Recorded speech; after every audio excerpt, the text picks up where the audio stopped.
Explodikid, aka Lysandra Vung, is a graphic novelist and illustrator best known for creating Covenant, a webtoon original series with over 700,000 readers, which is now a series of physically published books. She is also known for her iconic setups at comic and anime conventions with offerings of charms and prints decked with gold foil. Now, normally just doing one of these well is hard enough, but she excels in both, which begs the question, what is the secret to her success? What are the mindsets and daily routines that allow you to creatively and financially thrive? Luckily, she agreed to film a day in the life with me, so you better get ready, Lysandra, because there is nothing more I love than being a nosy little rat. Now let's go wake her up.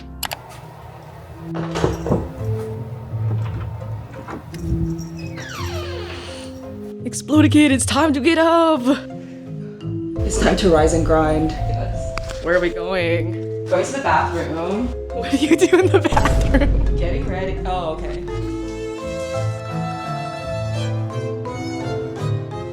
I do my hair wet so it has time to dry. I'm using American Crew pomade.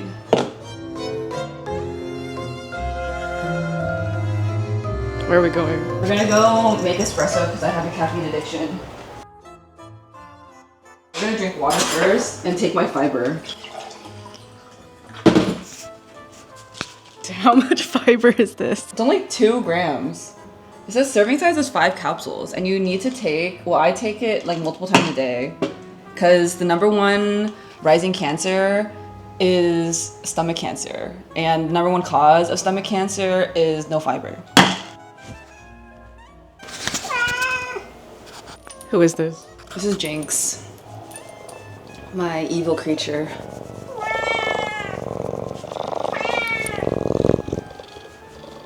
And who is that? This is Lucifer, the more evil creature. Oh.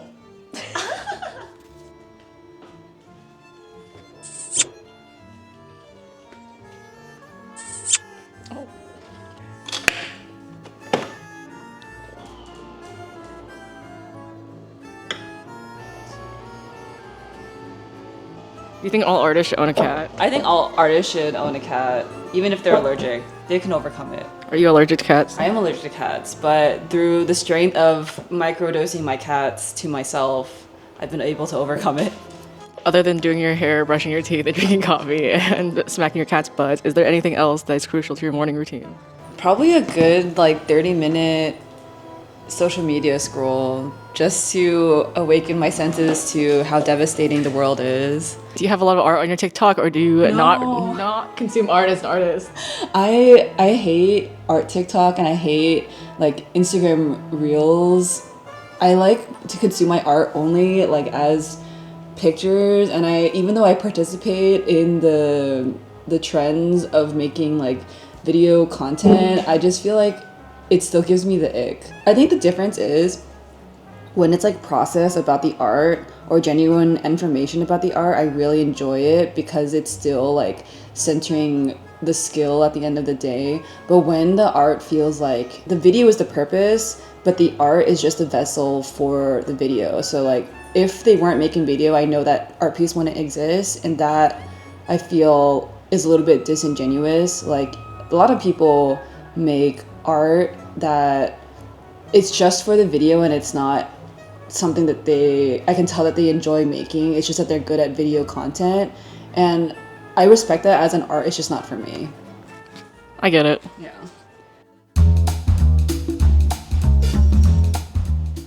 What color should I wear today? How do you choose your outfit every day? I have 3 uniforms that I go through just to make my life easier, and it's some variation of a baggy pant and also baggy shirt. So it's really easy, but it's just I'm very particular about the silhouette. So it's hard to find exactly what I like, but once I like it, I will wear the same uniform multiple times a week. Are you particular about your furniture or no? I always spend months researching the exact piece of furniture that I want to buy, and then it has to be has to fit my Pinterest board, and then I have to also model it out in SketchUp, the SketchUp layout I have on my interior design to see if it fits, and then I have to sit on it, and then I'll get it. Do you use SketchUp for like everything? I use SketchUp for a lot of things, including like designing my convention setup and my background on Webtoon. Does it cost money? Yes, it's expensive. Really? Yeah, there's the free version, but then the expensive version is like several $100s a year. And it's like it's so expensive. If it wasn't like a tax write-off, I would not get it. I would start learning Blender or something.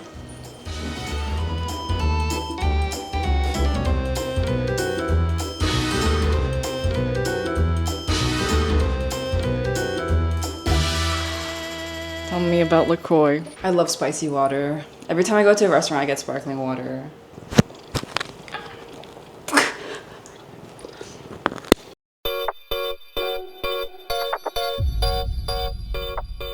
Show us your office. Welcome to where I spend 90% of my life. This is my desk, and this is where my cats sit while I'm working because otherwise they would throw a fit. I use my Cintiq Pro 27. It's like the newest one because it has like small borders. I love it a lot. And then I have my keyboard attached to it using the Cintiq. And then I also have just a normal PC monitor. I built my setup in like 2019, so it's slowly deteriorating and I'll probably have to update it soon. Is there a reason why the desk is in the middle of the room instead of like against a wall or something? Yeah, so this is because in feng shui, this is like actually one of the best positions that you can have. When you're against the wall, it can be limiting to your ideas and what you see around the world. I used to face the window because I thought that was like okay for feng shui, but I realized like my back felt really exposed, which is also a no-no in feng shui. So I figured that this ended up being like the best setup. This is my like published official like art book shelf. And then these are the art books or like self-published art books that artists I admire make. A lot of them are like from Lightbox Expo, or I just purchase them from their own shop. And this is my yaoi shelf. It goes like, this is mostly all, it's like double layered. Oh, yeah. And then these are my own graphic novels that I just store for when I sell them at conventions. And then this is my Necha shrine. And then also my girlfriend. Because she got me these and that. I thought you meant that Agwon was your girlfriend. Oh, my girlfriend is back here. But she got me Agwon. She got me all my Agwons. And Bakugo. And Bakugo and Zagreus. And Killing Stalking. And VJ Alex. This is the thing that's gonna get you canceled. I know, I'm gonna get canceled. So I always start my day with the non-art side of things, like things I don't want to do. So I always start with like emails and administrative stuff, and like it bores me so badly that I need to do something else, and that's usually walking. So I'll pull my treadmill and then walk in place while I do all my administrative work. How do you plan what to do? Vibes. Vibes! I'm just like, what do I know is due the soonest? And I'll just work on that. I don't know. I used to be really into Google Calendar, but then I started forming like a stress or trauma response to it. And now I just don't. I'm just like, okay, well, this, and this are due by the end of the week. But this one's the hardest, so I'm going to save that for last, and I'll just do what's easy. Do you have a to-do list? No, because that stresses me out. Oh my God. Wait, like literally nothing? None? Yeah, I have nothing because it's really like it. I already feel the pressure of knowing that these things are due, so I feel like it's even more pressure to like make it to do list and then check them off. Because what if I don't check them off? But my whole life is on Notion. So you do have an organizational But not structure. daily. I'm a very forward thinker. Like I plan what my year will look like. I don't plan what my day looks like. Okay. Yeah.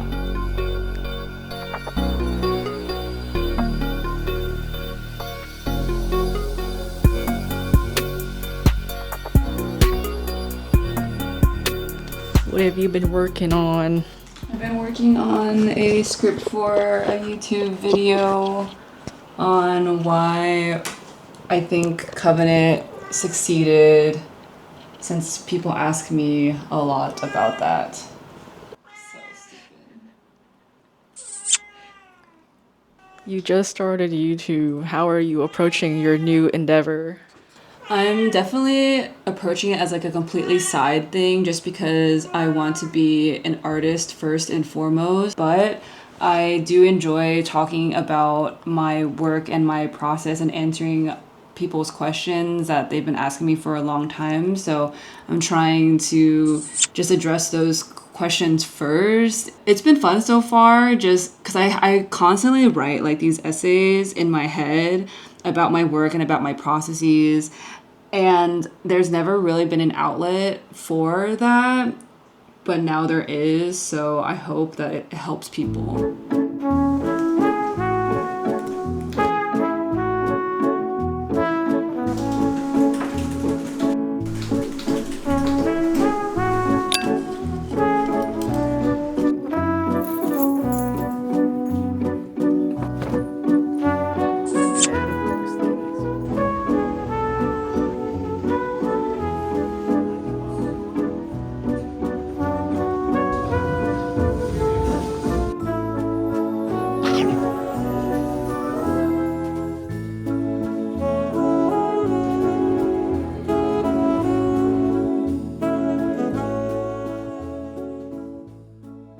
How does it feel? That's pretty good. Yeah. In that big BN.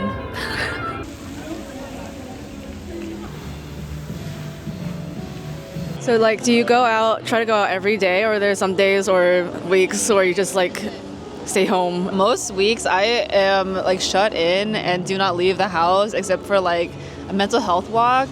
But this is it's like near Lightbox. Everyone's in town, so my schedule is a little bit more relaxed, even though I definitely should be locking in, but you know. Have you always lived in Southern California? Yep, I'm a Southern California born and raised. You do so much traveling. Is there some city or country that you really like or may consider going to after you've secured a lot of money? I have always wanted to live in New York just because I love walkable cities, and New York is just so fun, and there's always things happening in New York more so than LA. I also feel like I fit the New York vibe more. Like everyone has told me that when I am around New York, I look like I belong there, and then when I'm in LA, I kind of stick out like a sore thumb. So I would like to try out living in New York.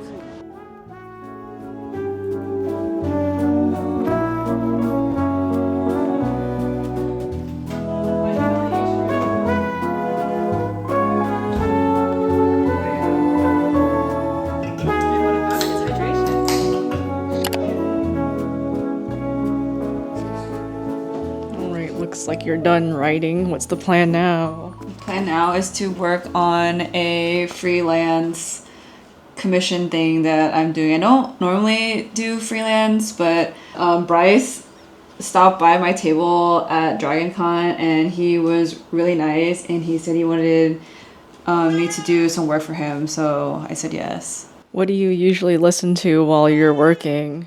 I normally listen to Spotify or YouTube videos, not usually like related to art or anything, just whatever.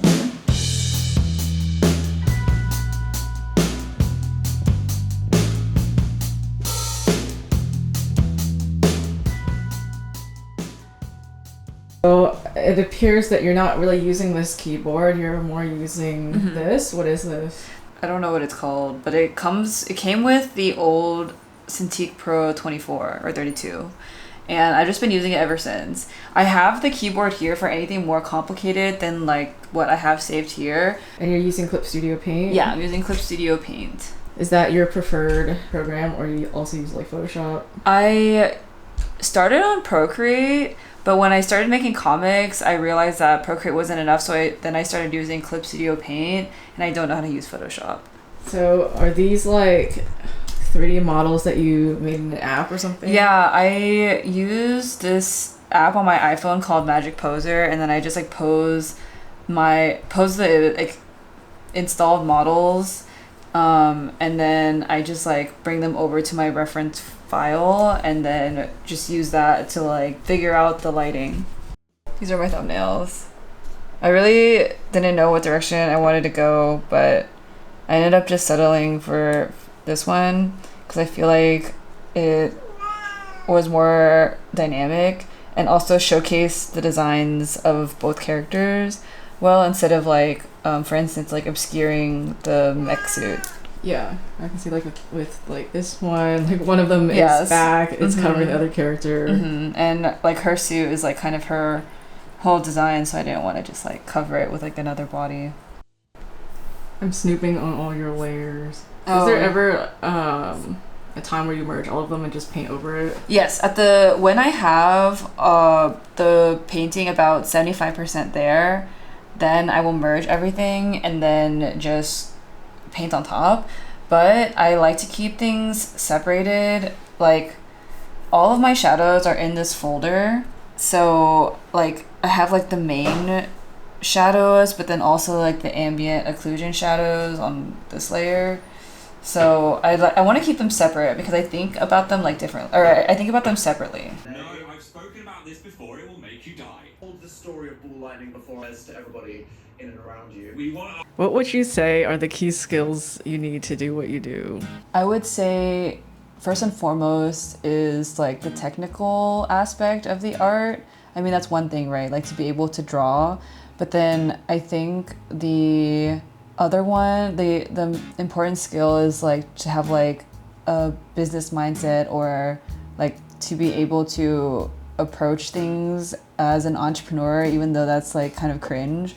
But I think that is so key to making being an independent artist like a viable career. And honestly, the number one thing that a lot of artists are missing when they're trying to go out into the world and then make money with their art. Would you say it was just like trial and error, how you learned what you needed to learn? Or did you do it like methodically? Or was there like classes or something you did? So for me, I think it's a lot of trial and error, because I think some people will like try to say, or like they'll believe that my business mindset or like my entrepreneurial like practice is like, a lot of people will believe that it's innate, when it's something that you definitely have to learn and exercise just like any other art skill. Like I wasn't always a good artist, and I wasn't always like a confident business person, or I wasn't always a confident advocate of myself and like all the avenues of business I do. And that was something that I had to like get beat up by like higher powers in order to like really learn how to stand up for myself, and also how to like navigate the world of business. How did you find your niche in the convention space? I think my niche in the convention space is just like exactly what I would want to buy from the artist alley. Like I really enjoy characters and I enjoy portraits, but I also want them to be doing more than just like 3/4 facing portraits. So I try to incorporate my love of dynamic posing, and also my influence of like being inspired by Catholic aesthetics, and it all just kind of like comes into this amalgamation of art that's specifically for me and for people who like the exact same things. Was there a period where you were doing conventions and it was like not working out, and then you were like struggling, and then you hit upon this? I definitely noticed like my rate of success increasing when I like refined my style, because there was a time when I was attempting fan art and it was just like, oh, I'll just do the fan art style that I see people do, and it just wasn't hitting. And I think people saw that I wasn't passionate about it, and then I just realized that I have to do only what I care about. So I would only draw characters that were either mine or that I was already passionate about, like series I love, games I've played. And I think it started coming through a lot more, and people were able to resonate with that a lot more. And that was when I felt like was a turning point of my convention aspect of my business really doing well. And how would you advise people to like balance developing their own IP and also doing stuff like conventions and making merch and stuff?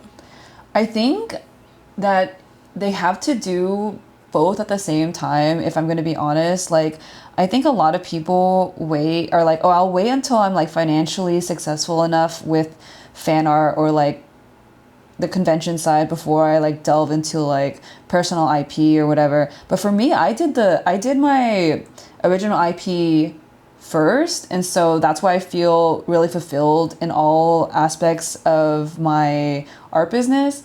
But if I hadn't if I hadn't started with it, I know that I'd be just like grinding, doing fan art and feeling like quite miserable, but also stuck in that like, oh, I have to keep doing other people's IPs in order to make money, and then I never put in time to my own stuff to develop that. Because I think at the end of the day, like if you really truly have intentions to do original IP stuff, like you have to start working on that like ASAP, because that also needs to mature in the same way that like your other skills are maturing. Like you have to get the bad stuff out. So some people are like, oh, I'll just like wait until my skills are there or I have the money to start doing original stuff. Then when they actually get there, the stuff that they put out isn't as good as if they just started doing original stuff like a long time ago.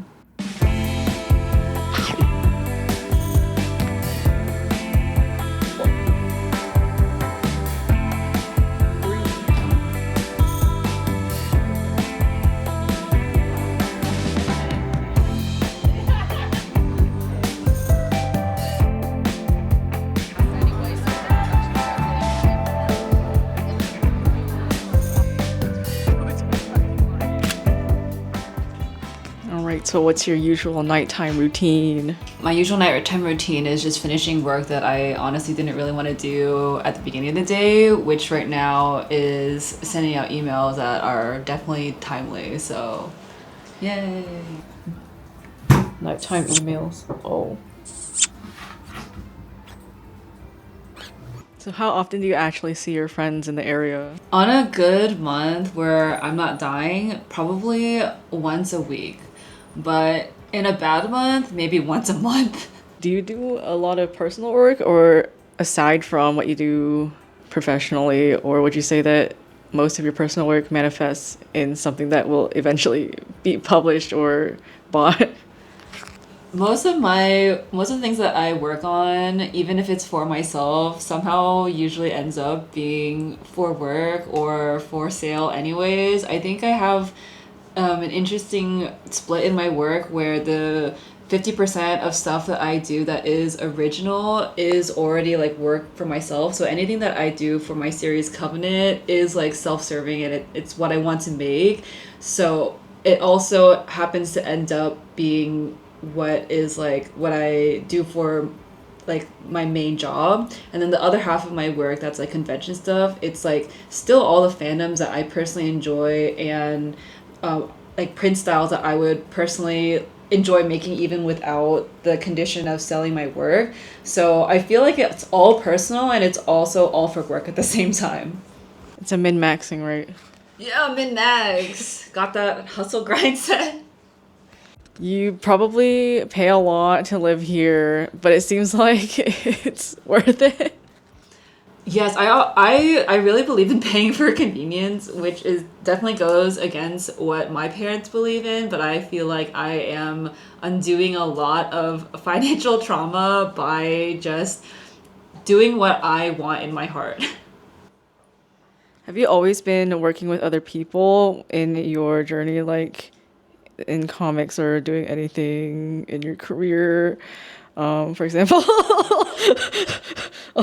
like people to help you do colors or publishing or editing or anything? Or was there a period where you did everything yourself? So there was a period where I did everything myself, and I actually ended up injured. So I acquired colors pretty quickly into my publishing journey just to save my own physical health. But I think only recently did I expand that team a little bit more, because now I have assistants when I go to conventions and I hire people to help me with character design. It's mostly my friends whose talent I really trust and admire, and I feel like sharing creatively in that way makes this whole journey a lot more fulfilling and exciting.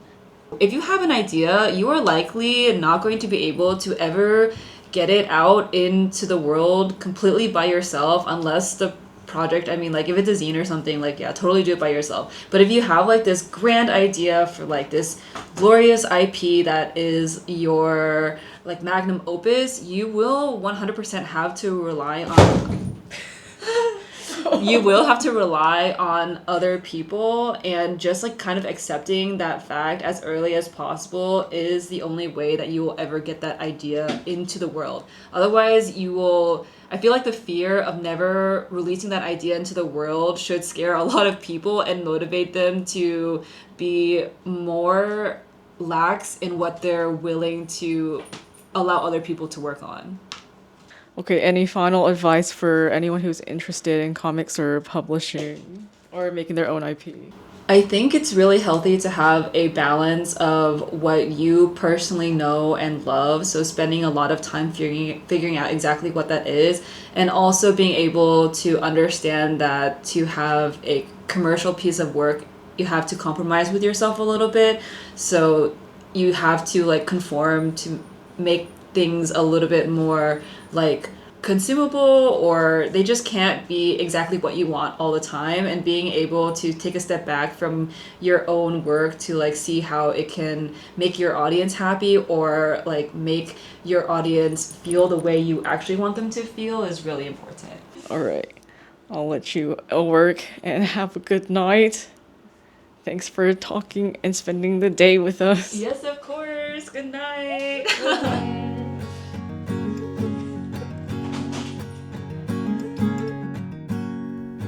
All right, so thank you again to Lysandra for spending the day with us and answering all my questions. I certainly learned a lot, and I hope you did too. I realized while editing this that there were so many things I forgot or didn't think to ask, but luckily for us, Lysandra has her own YouTube channel, so definitely check that out if you're curious.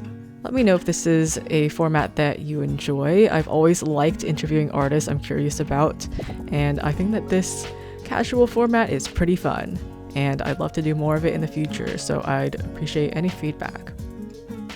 Okay, take care, and I will see you in the next one.